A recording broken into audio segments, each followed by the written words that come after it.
सबको शाम को फोन करके कह रहे भाई आप जीत गए, लालू जी इतने चिंतित थे, देखा हो देवेश जीतत की ना, देखा हो देवेश जीतत की ना। तो व्यक्तिगत रिश्ते जो इसके तहत आज हम लोग यहाँ बैठे हैं, और जो मनीष जी ने चिंता बताई, जो हमारे बारे में बताई, हम चिंतित रहते हैं अपने मतदाताओं के काम के। आखिरकार इतने गुस्से में क्यों इन दिनों नजर आ रहे हैं देवेश चंद्र ठाकुर? अपनी जीत का श्रेय वो खुद को क्यों दे रहे हैं? क्यों जदयू को इसका श्रेय नहीं दे रहे? नमस्कार, मैं श्वेता और आप देख रहे हैं न्यूज फॉर्मेशन। एक तरफ जहां जदयू के सांसद देवेश चंद्र ठाकुर का विवाद इन दिनों काफी ज्यादा सुर्खियों में है। देवेश चंद्र ठाकुर ने जब से बयान दिया है तब से बिहार की राजनीतिक गलियारों में यार सीतामढ़ी से सांसद देवेश चंद्र ठाकुर अपनी ही पार्टी जदयू से नाराज क्यों चल रहे हैं? अपने जीत का श्रेय वो जदयू को नहीं बल्कि खुद को दे रहे हैं।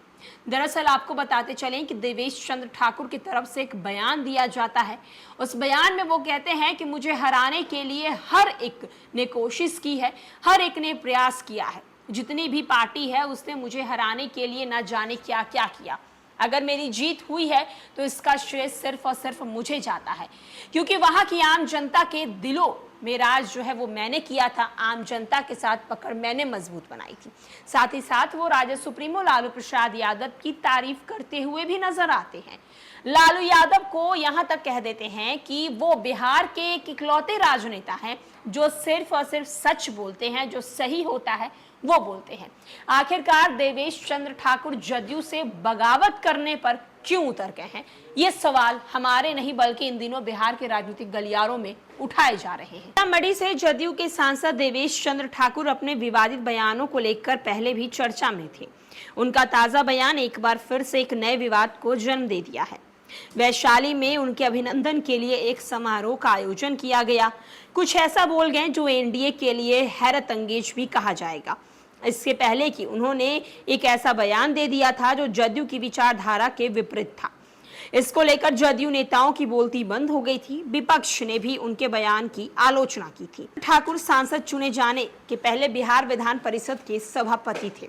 जदयू के राष्ट्रीय अध्यक्ष और बिहार के सीएम नीतीश कुमार ने एनडीए में सीटों के बंटवारे के बहुत पहले ही उन्हें सीतामढ़ी से संसदीय चुनाव में अपनी पार्टी का उम्मीदवार घोषित कर दिया था। सीतामढ़ी के सिटिंग सांसद सुनील कुमार पिंटू भी जदयू के ही थे, लेकिन उनकी बयानबाजी से अजीज आकर नीतीश ने पहले ही उन्हें टिकट देने से मना कर दिया और मन बना लिया कि उन्हें इस टिकट नहीं दिया जाएगा। उनकी जगह नीतीश ने देवेश चंद्र ठाकुर को उम्मीदवार बनाने का ऐलान कर दिया। अब ठाकुर भी अपने बयान से नीतीश कुमार को संकट में डालने से परहेज नहीं कर रहे हैं। लोकसभा चुनाव जीतने के बाद देवेश चंद्र ठाकुर ने ऐलान ही किया था कि उनका काम कतई नहीं करेंगे जिन्होंने उन्हें वोट नहीं दिया है। उनका इशारा एक और कौम की ओर था जिस पर एनडीए उम्मीदवारों को वोट न देने का संदेह जताया जा रहा है। नीतीश कुमार इस तरह की बातों या भावना रखने वाले से विरोध रहते हैं। वैसे भी किसी राजनीति और जनप्रतिनिधि के लिए इस तरह की भाषा जो है वो शोभा नहीं देती है। हालांकि बाद में ठाकुर ने सफाई दी और कहा कि उनके कहने का मतलब ये नहीं था जैसे लोग सोच रहे हैं। अब एक तरफ जहां देवेश चंद्र ठाकुर पहली बार इस तरह के कोई विवादित बयान नहीं दिए हैं, इससे पहले भी वो कई तरह के विवादित बयान दे चुके हैं और उनके विवादित बयानों से कहीं न कहीं जदयू भी नाराज होती हुई नजर आई है। खास करके सीएम नीतीश कुमार जो सबको साथ लेकर चलते हैं। नीतीश कुमार कभी भी अगड़े पिछड़े, ऊंच नीच या फिर कहा जाए कि धर्म को लेकर कभी भी उनके बयान जो है वो सामने नहीं आए हैं। उनका साफ साफ कहना है कि वो सबको एक साथ और एक मापदंड के अनुसार लेकर चलते हैं।